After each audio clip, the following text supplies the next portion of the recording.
Huge change in taxation. Huge change. And it could affect your estate plan if you're going this method. You okay, big guy?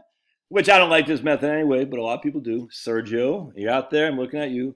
I'm doing this video in this room to show off old Miss Betsy there in honor of, we'll call him J and D out of Wisconsin, who some folks I talked to today who are just crushing, kicking butts and taking names.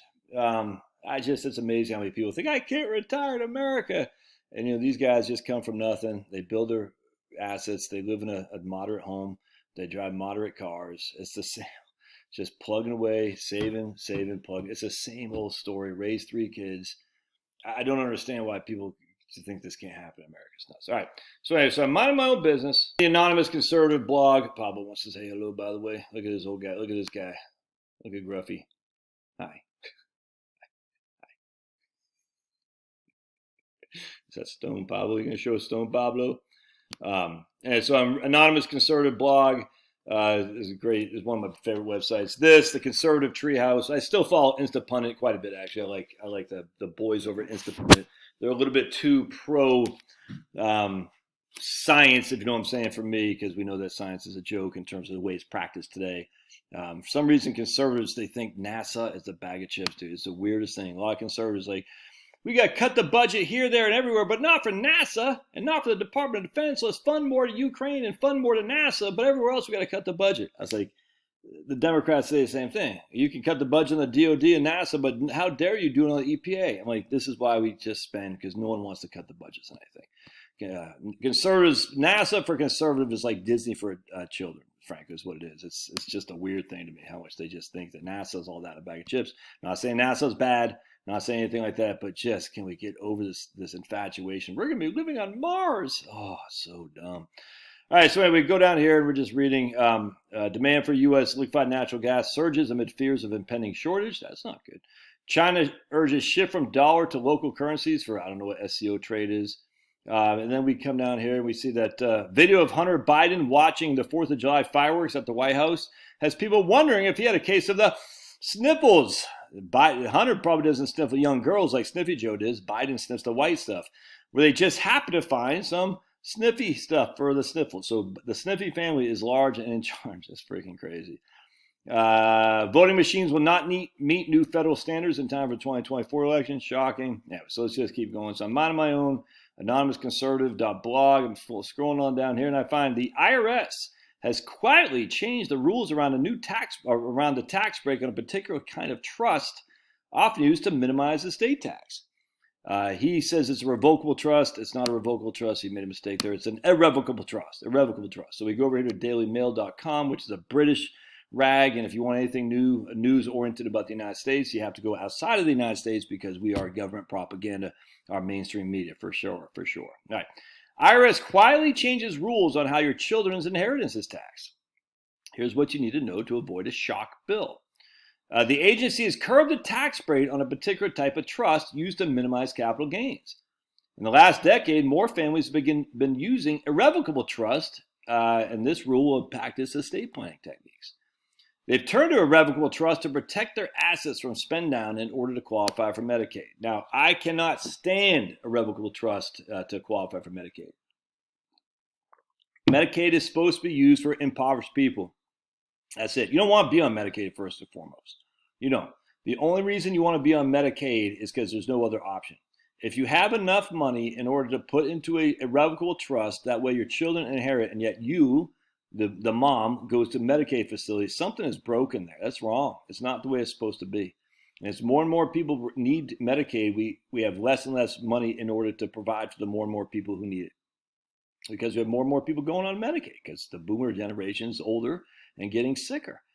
And as such, people who use this technique. So what happens here is I have $2 million, we'll just say. I don't want that to go to Medicaid or to go to long-term care facility. So I'm going to, and at the beckoning most likely of my children, I'm going to set up an irrevocable trust. I'm going to gift this asset to my irrevocable trust. I'm making a gift. So people will say that gift is subject to gift tax. No, it's not. I mean, if it's over whatever the gift, $10 million is whatever the gift tax exemption is, sure. But if I give $2 million to my irrevocable trust, that is part, I get an annual exclusion off that. Yeah, I think it's $16,000 this year, not much. But I get a lifetime exclusion. I think it's like 10 million bucks. I can't remember. It's inflated now, but it's a huge lifetime exclusion. So all that money makes its way from me to this trust. It's a gift. All right, now you can't, you could do it. It'd be stupid to give IRA assets, but you give non-IRA assets. All right. So what happens here is I give let's say I have an Apple stock I bought in 1997. I bought it for 10. Now it's worth $300. I have no clue what Apple stock is, but just hear me out. So I gift this Apple stock to this irrevocable trust. All right. Now that irrevocable trust carries the cost basis of that $10. All right. So anytime you're making a gift to an irrevocable trust, or you're giving me equity, a stock essentially, the cost basis carries over. So if I were to sell that stock for $300 as what you had given to me, and the cost basis was 10, I'd have a $290 capital gain. Does that make sense? Yes, it does. So if I gift this stock to that irrevocable trust has a stock. All right, it's out of my estate. The growth is out of my estate, and in theory, I'm not supposed to have anything to do with that. It's supposed to be held at arm's length. A lot of times, a family member will be a trustee, and the family member will use that asset from the irrevocable trust to benefit me. And essentially, I still kind of in control a lot of times. And that's what happens all the time, is I'm still kind of in control, and thus I haven't really made it a gift. It's not a true gift. And the IRS audits this stuff, not as much as, I hate to say as much as they should, but they do audit this stuff to see if you are actually if you're still kind of in charge. If you're in charge, they're going to ignore the trust, and they can say, no, it's right back into your estate. If you look at like some estate law practice, things like this nature, you'll see that happens quite a bit, where the IRS says, no, that was still back in your estate, thus it's going to be taxed in your estate. You actually did not make the gift, if that makes sense. So what happens now when now I'm out of the equation? The irrevocable trust gets it, all right? So the irrevocable trust now, not part of my estate, it's not subject to estate tax. The income from the irrevocable trust can come back to me for sure, or somebody else, because you don't want to retain the income in the trust, all right? So does this make sense? So now the irrevocable trust owns $2 million of Apple stock with a cost basis of 10, all right? So check this out. So now the agency has curbed the tax break on a particular type of trust used to minimize estate tax. All right, let's keep going. Prior to the new instruction, it is unclear whether the tax policies around assets passing to beneficiaries through an irrevocable trust. But the IRS has ruled that these trusts will now be subject to capital gain tax, whereas before you thought they might not be, which will have a substantial impact on estate planning for Americans. All right. Typical assets that are disposed of during a person's lifetime are subject to capital gain tax on the increased value of the asset over time.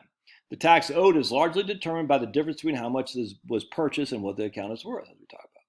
The exception to this rule is when assets, such as property, are passed on to the beneficiaries at time of death. That's called a step-up basis. So I, Josh, have $2 million. All right. If I die, my kids inherit that $2 million with a cost basis of $2 million because it's a step-up basis at death. However, if I have $2 million in my estate, I can't qualify for Medicaid because I have $2 million. So basically the people who control the nursing homes are going to get their hands on that money because they said, we're not going to give this to you for free. You got $2 million. So for me to say, well, I want my kids to receive a step-up basis, in theory, I transfer it to the irrevocable trust, hoping that they get a step-up basis, and I remove the asset from my own estate so I qualify for Medicaid, not Medicare, Medicaid. You see what I'm saying? So now they got the money over here. I die. Again, it shouldn't really have any effect on me, but when the kids inherit it, theoretically, they'll have a step-up basis. That's what it was. Now the IRS is saying, no, it won't be a step-up basis. All right.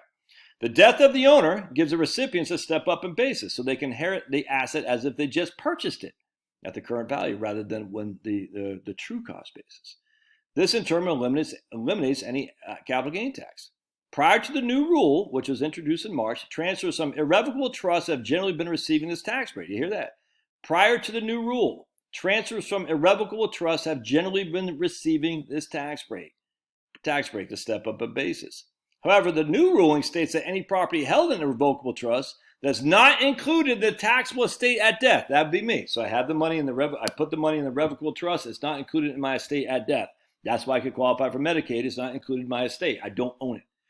And it's not included in my estate at death either. All right. And so because it's not included in my estate at death, theoretically, my beneficiaries upon my death, or whatever the irrevocable trust document says, would receive the step up in basis. All right. And that way, again, I qualify for Medicaid, which is stupid. But anyway, let's see. Now, however, the ruling states that if it was not held in my taxable estate at death. That means Americans are now likely to be subject to a substantial cost if they do not take these new rules in consideration. For example, if a couple bought a home in 1975 for 100,000 schmackaroonies and it's now worth 250, if they want to sell their home, they'll own capital gains on the $150,000 growth. Well, they really won't, because we know we have a $500,000 exclusion on your home appreciation. But be it as it may, we go with it.